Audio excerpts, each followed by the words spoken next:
Good morning. मेरा नाम दिव्य व्यास है। मैं बायोलॉजी सब्जेक्ट पढ़ाती हूँ और आज का हमारा टॉपिक है the structure of human heart. Now let's get started with the topic. Now first of all I would like to introduce the topic कि ह्यूमन हार्ट होता क्या है बेसिकली। ठीक है, ह्यूमन हार्ट एक क्लोज्ड, एक फिस्ट साइज का heart होता है जो कि थोड़ा सा टिल्टेड होता है और दो लंग्स के बीच में प्रेजेंट होता है।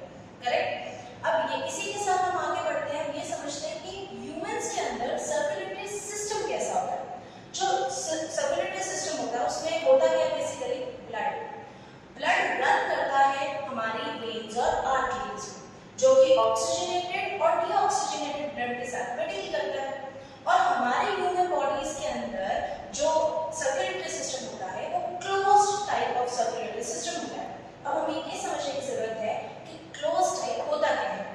क्लोज्ड का मतलब ये है कि हमारी जो आर्टरीज और हमारी जो वेन्स है वो टिश्यूज में जाके खुलती नहीं है, क्लोज्ड रहती है और माइन्यूट छोटी छोटी कैपिलरीज में डिवाइड हो जाती है।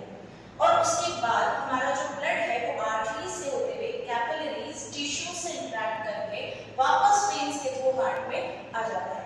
इसी टाइप के सर्कुलेशन को हम बोलते हैं closed type of circulatory system. तो आज अब हम आगे बढ़ते हैं हमारे 4 चैम्बर्ड हार्ट की तरफ जो कि ह्यूमंस के अंदर पाया जाता है। 4 चैम्बर्ड हार्ट के अंदर एक चैम्बर होता है लेफ्ट एट्रियम, दूसरा होता है लेफ्ट वेंट्रिकल, थर्ड होता है राइट एट्रियम एंड फोर्थ होता है राइट वेंट्रिकल। अब हमें ये समझने की जरूरत है कि left side of the heart जो हम ऐसे याद रख सकते हैं कि हमारा जो लेफ्ट हैंड है वो हमेशा ऑक्सीजनेटेड ब्लड के साथ में डील करेगा, whereas जो हमारा राइट हैंड है वो हमेशा डीऑक्सीजनेटेड ब्लड के साथ में डील करेगा।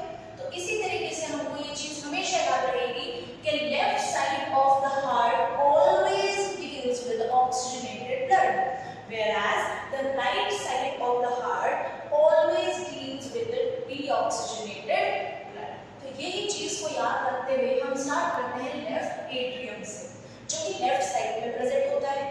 एट्रियम शब्द का मतलब ही होता है रिसेप्शन एरिया, वो एरिया जो हमें सबसे पहले रिसीव करता हो।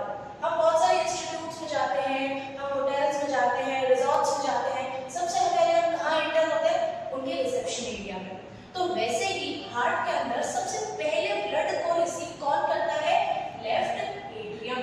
चाहे वो एट्रियम करता है, चाहे वो लेफ्ट है चाहे राइट है, दोनों ही टाइप के एट्रियम क्या करेंगे, ब्लड को रिसीव करेंगे और वो रिसीव करके पास ऑन किसको करते हैं, वेंट्रिकल को। अब ये वेंट्रिकल में इतनी ताकत होती है, इतना मजबूत होता है कि ये कॉन्ट्रैक्ट करेगा और पूरी बॉडी के अंदर ब्लड को सर्कुलेट करेगा। तो इसी के साथ हम देखते हैं लेफ्ट एट्रियम। ये लेफ्ट एट्रियम जो होता है यहाँ पे क्या आएगा, ऑक्सीजनेटेड ब्लड। यहाँ पे क्या आएगा, ऑक्सीजनेटेड ब्लड। अब ये चीज समझने की जरूरत है कि लेफ्ट एट्रियम में ऑक्सीजनेटेड ब्लड आता कहां से, तो आएगा कहां से, वो आएगा लंग्स से। कहां से आएगा, लंग्स से आएगा। और लंग्स से किसकी मदद से आएगा, ऐसी कौन सी ट्यूब्स है जो लंग्स से हमारे ऑक्सीजनेटेड ब्लड को लेफ्ट एट्रियम में लेके आती है, रिसेप्शन एरिया में लेके आती है। तो उसके लिए हमारे पास में एक सबसे इंपॉर्टेंट ट्यूब प्रेजेंट होती है जिसका नाम है पल्मोनरी वेन्स। अब आप सोचेंगे कि हमेशा आर्टरीज होती है जो ऑक्सीजनेटेड ब्लड कैरी करती है, तो यहाँ पे वेन्स कहाँ से आ गई। तो हमेशा हमें ये चीज याद रखनी है कि veins always come towards the heart whereas arteries moves always away from the heart। ये चीज अगर आपको याद रहती है तो हमेशा आप कभी कंफ्यूज नहीं होंगे कि पल्मोनरी वेन ऑक्सीजनेटेड लाती है या डीऑक्सीजनेटेड। तो एक स्टेटमेंट आपको याद रखना है कि वेन्स हमेशा हार्ट की तरफ मूवमेंट करेगी और आर्टरीज हार्ट से हमेशा दूर भागती है। ठीक है, ये चीज आपको याद रखनी है। अब हम देखेंगे कि पल्मोनरी वेन्स, पल्मोनरी नाम क्यों यूज किया है यहाँ पे, क्योंकि हम लंग्स से रिलेटेड कोई भी स्टडी करते हैं तो हम उसे पल्मोनरी नाम देते हैं, जो हम रेस्पिरेशन चैप्टर में पढ़ते हैं। ठीक है, तो यहाँ पे बात आती है पल्मोनरी वेन्स की। पल्मोनरी वेन्स कैरी करती है ऑक्सीजनेटेड ब्लड और वो लेकर के किस में जाएगी, लेफ्ट एट्रियम में।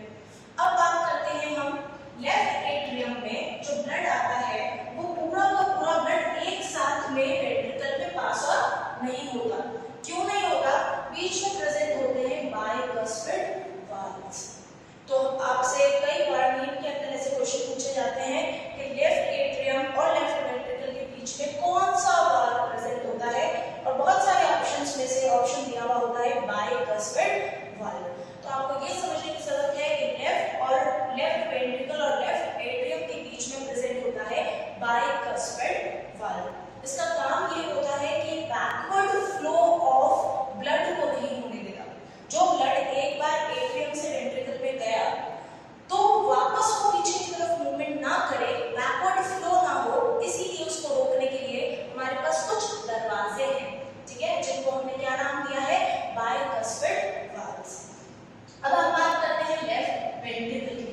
लेफ्ट वेंट्रिकल कंपैरेटिवली एट्रियम से थोड़ा साइज में बड़ा होता है और उसकी जो वॉल्स होती हैं वो बहुत ही ज्यादा थिक होती है एज कंपेयर टू एट्रियम, क्योंकि इसको क्या करना है, इसकी जो वॉल्स होती है वो ही क्या करती है, पंप करके ब्लड को पूरी बॉडी में सर्कुलेट करवाती है। और ब्लड का प्रेशर मेंटेन करने के लिए लेफ्ट वेंट्रिकल की जो साइज और उसकी जो वॉल्स होती है वो बहुत ज्यादा थिक होती है एज कंपेयर टू एट्रियम।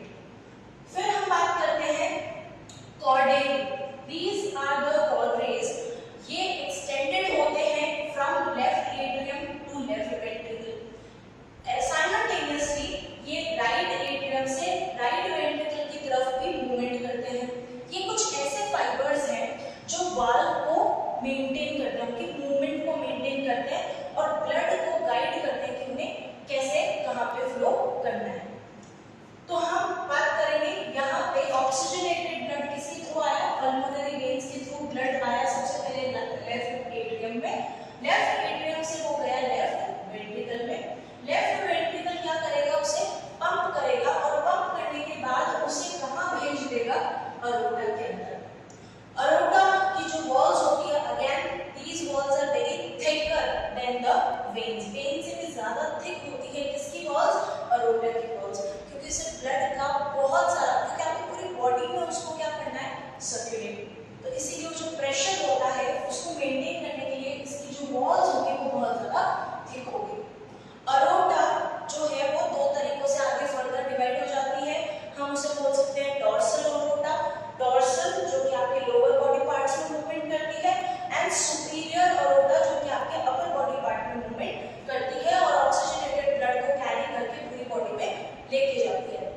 अब बात करते हैं हम right part of the heart की। राइट पार्ट के अंदर हमारे पास प्रेजेंट है right atrium, again reception area, सबसे पहले ब्लड को रिसीव करेगा। देन यहाँ पे हमारे पास में प्रेजेंट होता है राइट वेंट्रिकल। तो यहाँ पे राइट एट्रियम में ब्लड कहाँ से आएगा, अब यहाँ पे मैंने अभी आपको बताया कि डीऑक्सीजनेटेड ब्लड आएगा राइट में।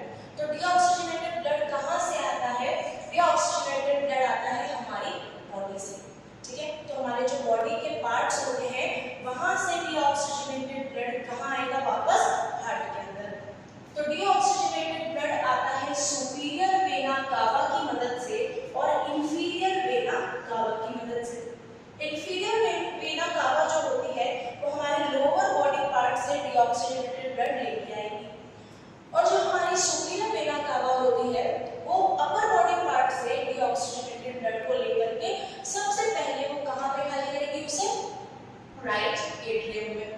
राइट एट्रियम एक ऐसा चैम्बर है जहां से पूरा ब्लड कनेक्ट होने के बाद ये जो ट्राइकस्पिड वाल्व्स है, अब देखो ये भी आपको याद रखने की जरूरत है कि राइट एट्रियम और राइट वेंट्रिकल के बीच में ट्राइकस्पिड वाल्व प्रेजेंट होते हैं, और लेफ्ट में बीच में क्या थे, बाइकस्पिड वाल्व, और यहाँ पे कौन से हैं, ट्राइकस्पिड वाल्व्स, ठीक है। ये वो दरवाजे हैं जो बैकवर्ड फ्लो ऑफ ब्लड को रोकते हैं।